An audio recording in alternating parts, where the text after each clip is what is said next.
اعوذ باللہ من الشیطان الرجیم بسم اللہ الرحمن الرحیم وَإِذْ وَاعَدْنَا مُوسَىٰ 40 لَيْلَةً ثُمَّ اتَّخَذْتُمُ الْعِجْلَ مِن بَعْدِهِ وَأَنْتُمْ ظَالِمُونَ ثُمَّ عَفَوْنَا عَنْكُم مِّن بَعْدِ ذَلِكَ لَعَلَّكُمْ تَشْكُرُونَ وَإِذْ آتَيْنَا مُوسَى الْكِتَابَ وَالْفُرْقَانَ لَعَلَّكُمْ تَهْتَدُونَ وَإِذْ قَالَ مُوسَىٰ لِقَوْمِهِ يَا قَوْمِ إِنَّكُمْ ظَلَمْتُمْ أَنفُسَكُمْ بِاتِّخَاذِكُمُ الْعِجْلَ فَتُوبُوا إِلَىٰ بَارِئِكُمْ فَاقْتُلُوا أَنفُسَكُمْ ذَلِكُمْ خَيْرٌ لَكُمْ عِندَ بَارِئِكُمْ فَتَابَ عَلَيْكُمْ إِنَّهُ هُوَ التَّوَّابُ الرَّحِيمُ صدق اللہ العظیم۔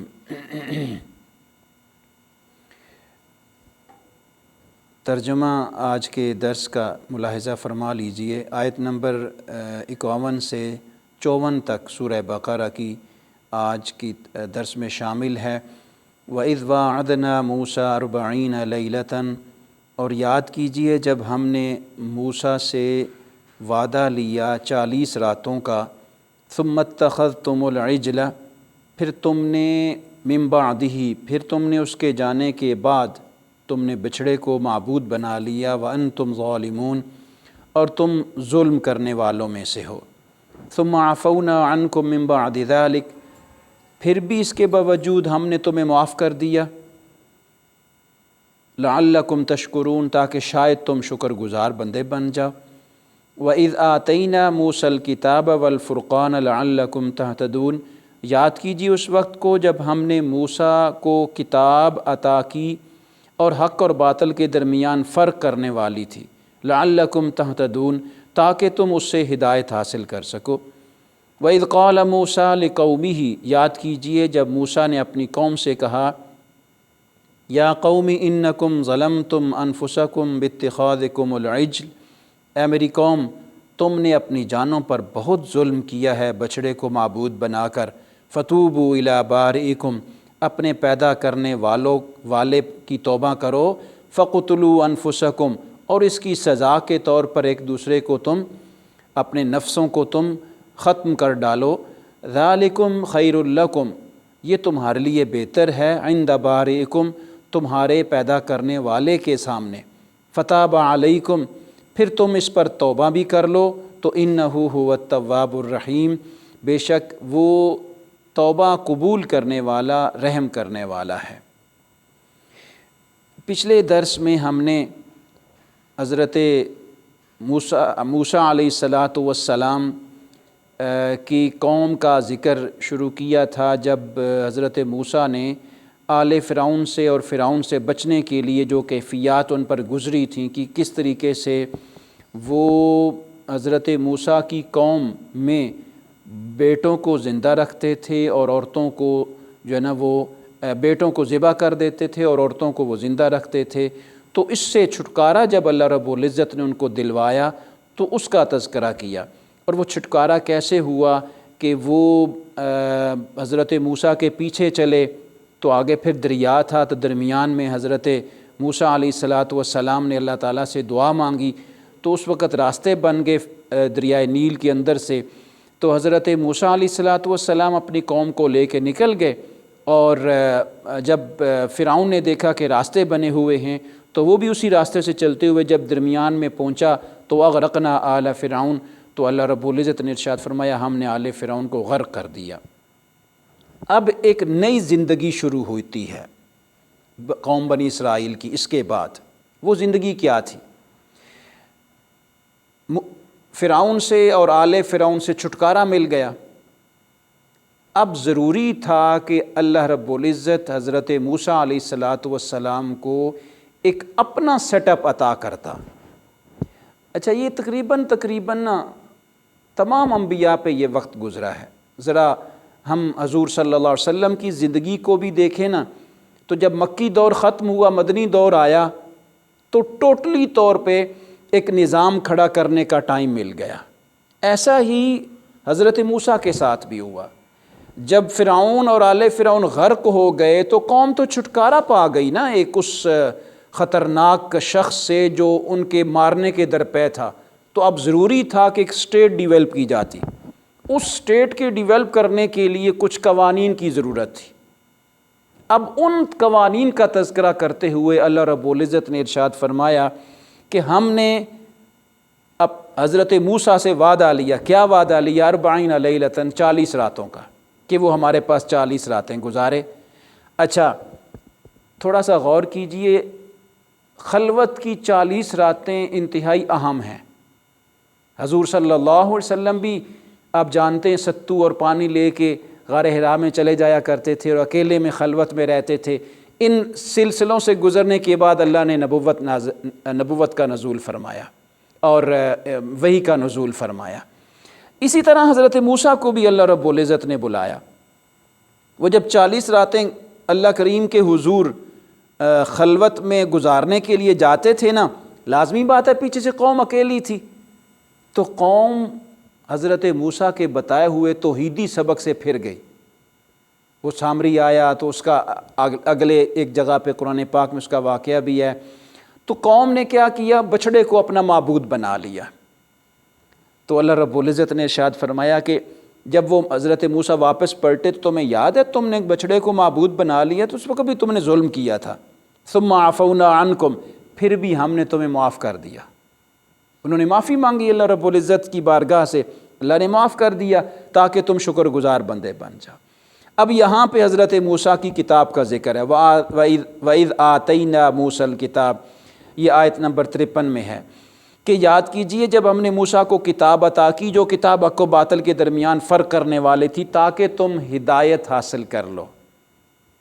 اچھا اب یہاں سے قوانین مل گئے، قوم کو زندگی گزارنے کا ڈھنگ بھی مل گیا، قانون بھی مل گئے، اور قانون کے ساتھ ساتھ اسٹیٹ بھی مل گئی، جگہ بھی مل گئی، رہائش گاہیں بھی مل گئی۔ یہ سارا سلسلہ حضرت موسیٰ علیہ السلام کو قوم کو اللہ رب العزت نے عطا کر دیا۔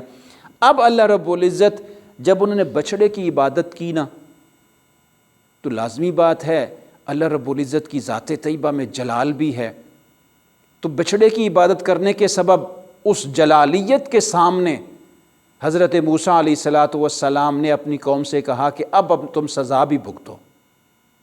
سزا کیا ہے؟ جب اس بات کی طرف حضرت موسیٰ علیہ السلام اپنی قوم کی توجہ دلائی نا، تو قوم نے پوچھا سزا کیا ہے؟ یا قوم انکم ظلمتم انفسکم باتخاذکم العجل، اے میری قوم تم نے اپنی جانوں پر بچڑے کو معبود بنا کے کتنا بڑا ظلم کر لیا۔ فتوبوا الی بارئکم، اپنے بنانے والے کی توبہ بھی کرو۔ اے موسیٰ کیا توبہ ہے؟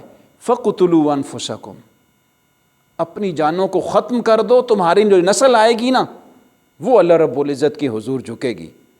تمہیں اپنے آپ کو قتل کرنا ہوگا، اپنے آپ کو ختم کرنا ہوگا اور اپنی نسل کو آگے لانا ہوگا، تو تمہاری نسل توحیدی نسل ہوگی، وہ برقرار رہے گی۔ اچھا یہاں پہ نا ایک مفہوم یہ بھی ہے، لیکن ایک مفہوم اور بھی ہے۔ ظاہراً تو فقتلوا کا مطلب یہ ہے ختم کر دینا، ریموو کر دینا، جانوں کو ختم کر دینا، لیکن قتل یقتل کا مطلب یہ ہوتا ہے، یہ اگر پاؤں کے ذریعے گیلی جگہ پہ گیلی ریت کے اوپر جب پاؤں رکھے جائیں نا، تو آپ پتہ ہے نا پیچھے نقش پڑ جاتے ہیں پاؤں کے، تو قتل یقتل کا مطلب یہ ہوتا ہے کہ اپنے اس نقش کو سامنے رکھتے ہوئے الٹے پاؤں دوبارہ پھراؤ۔ الٹے پاؤں دوبارہ پھرنے کا مطلب یہ ہوتا ہے کہ اپنی اس زندگی کو ختم کر کے معافی مانگ، چونکہ پہلے پیچھے ہے نا ثم عفونا عنکم، ہم نے تم کو معاف کر دیا، تو یہاں پر یہ ہے فتوبوا، توبہ کرو الی بارئکم، فقتلوا انفسکم، اور اپنے نفسوں کو واپس توحید کی طرف پھیر لو۔ ایک مفہوم یہ بھی ہے۔ اب یہ اللہ رب العزت کی حضور دونوں مفہوم تو پیش ہوں گے کہ اپنی جانوں کو قتل کر لو، ختم کر لو، یہ بھی مفہوم ہے، اور اپنی جانوں کو واپس توحید کی طرف موڑ لو، یہ بھی مفہوم ہے۔ زیادہ تر بہرحال جو مفسرین ہیں وہ پہلے والے مفہوم پہ ہیں، لیکن غور طلب معاملہ یہ ہے کہ اگر کوئی بندہ اللہ کریم کی حضور فتوبوا الی بارئکم کہے، حضرت موسیٰ نے کہا نا اپنے بنانے والے کی حضور توبہ بھی کرو، فقتلوا انفسکم، اور اپنے نفسوں کو اس کے اوپر پھیر بھی لو، واپس توحید کی طرف پھیر لو، ذالکم خیر لکم عند بارئکم، یہ تمہارا اللہ کریم کی حضور واپس پھیرنا، پلٹانا اپنے نفسوں کو، اپنے جسموں کو، اپنی زندگیوں کو واپس اللہ کریم کی حضور پلٹانا، یہ تمہارے بنانے والے کی حضور بہتر ہے۔ آگے ہے فتاب علیکم، پھر اس نے تمہاری توبہ کو قبول بھی کر لیا۔ انہ هو التواب الرحیم، بے شک وہ انتہائی توبہ قبول کرنے والا، رحم کرنے والا ہے۔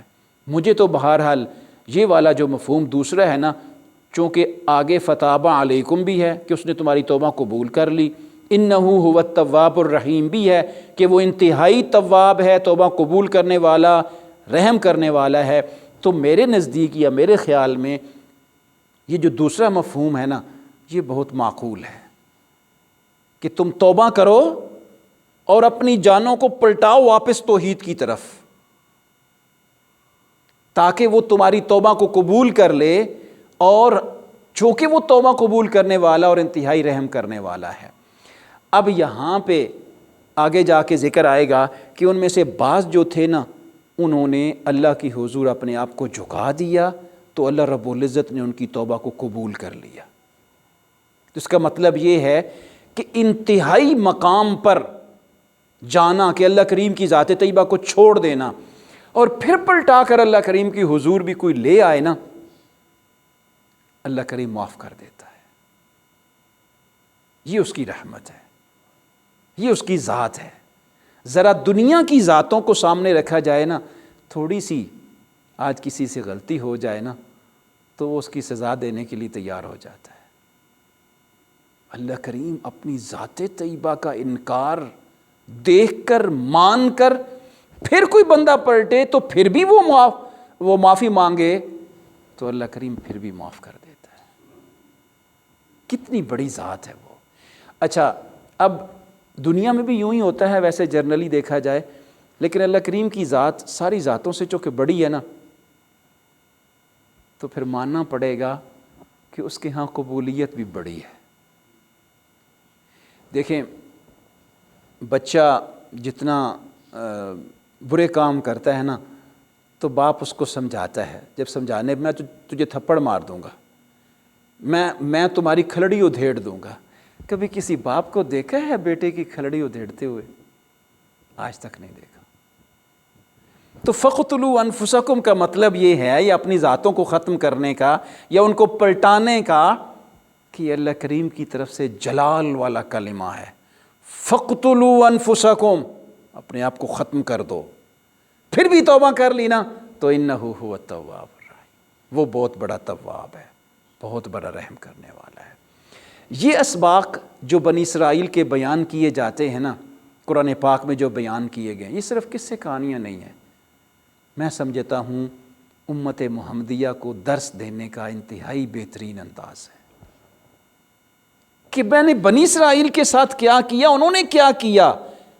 اے امت محمدیہ، تم بھی پلٹ کے اگر اپنے رب کی طرف آ جاؤ نا، وہ اپنے دروازے تمہارے لیے کھولے ہوئے ہیں، لیکن شرط ایک ہی ہے کہ تم قرآن سمجھو تو صحیح نا، قرآن کو پڑھو تو صحیح نا۔